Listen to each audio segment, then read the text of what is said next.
I've been to so many Diddy parties, I was on his mailing list. I'm gonna paint the picture for you and how you see why my name ain't ever came up.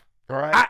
I went to 14 All-Star weekends in a row. You know about NBA All-Star weekend? 97 to 2010, 11, 12, something, but I literally did a 14-year stretch. There was only two parties you had to be at, and it was the two biggest parties every year. And that was Michael Jordan's party and Diddy's parties.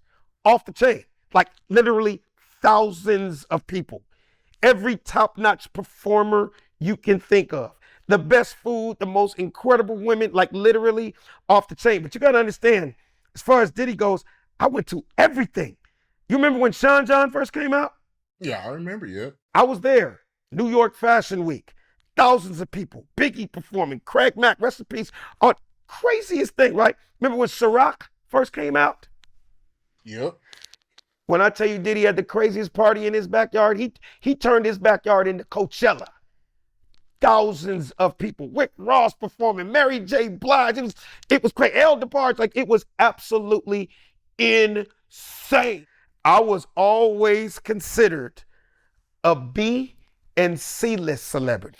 Every single Diddy party I went to, that dude had me in general population. I had one rule and one rule only. Be gone by 1:15. I have no idea what time the baby oil came out because I was always gone by 1:15. I have no clue what time the midgets came out with the pink cocaine because I was always gone by 1:15. Greatest night of my life in 30-something years of partying in Hollywood actually happened at a Diddy party. His 30th birthday party, 1999, at the Playboy Mansion. When I tell you it was the coldest party I've ever been to in my life, it was beyond incredible. I'm just sitting here talking with Eddie Murphy and Arsenio Hall. Eddie Murphy just goes, yo, Alex, you ever met Mike?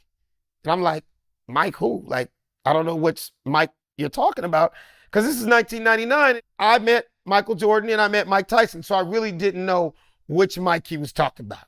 He goes, Michael Jackson. I'm like, no, I never met him. He's like, you want to meet him? I'm like, hell yeah, I want to meet Michael Jackson. He's like, oh yeah, he's right there. I look to my left, 10 feet away from me, Michael Jackson and Tom Cruise are hanging from the ceiling of the Playboy Mansion in this giant swing. Like, you know, swings you push kids in the park? But it was like an adult swing that could fit like 10 adults. And it was just Michael Jackson and Tom Cruise just hanging 10 feet away from me. And the first thing that went to my mind is, damn, Michael Jackson really is white. You didn't realize how white he was until he was sitting next to a real white person. Tom Cruise was 3 shades darker than Michael Jackson. It looked like Mike was sitting on that swing with Wesley Snipes. That's how much darker Michael Jackson was than Tom Cruise, right?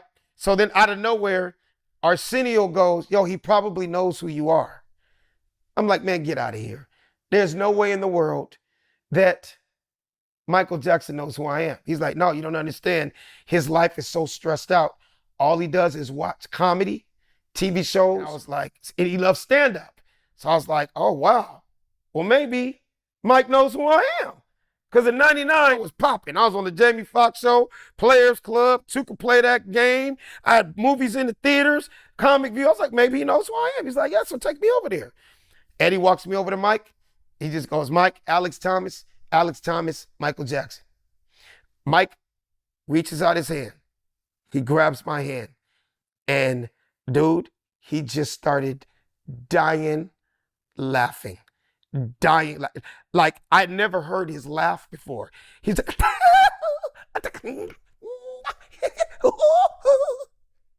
and out of nowhere, he just looks me dead in my face and goes, you're so funny.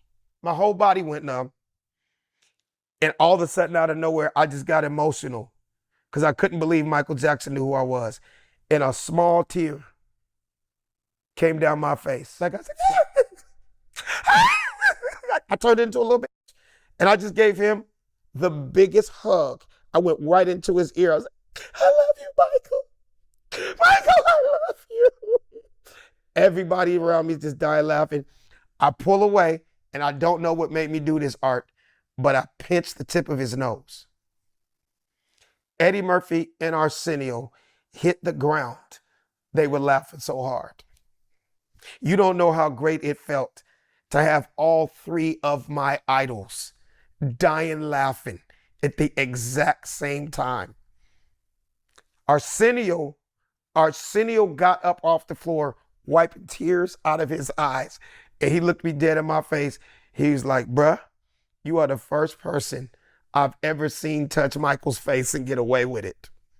He said, so I suggest you get the fuck up out this party right now before his security comes over here and breaks both your legs. I said, you ain't said nothing but a word, because I looked down at my watch and it was 1:15. 1:15. I said, guess what? It's time to beat it. I'm out of here.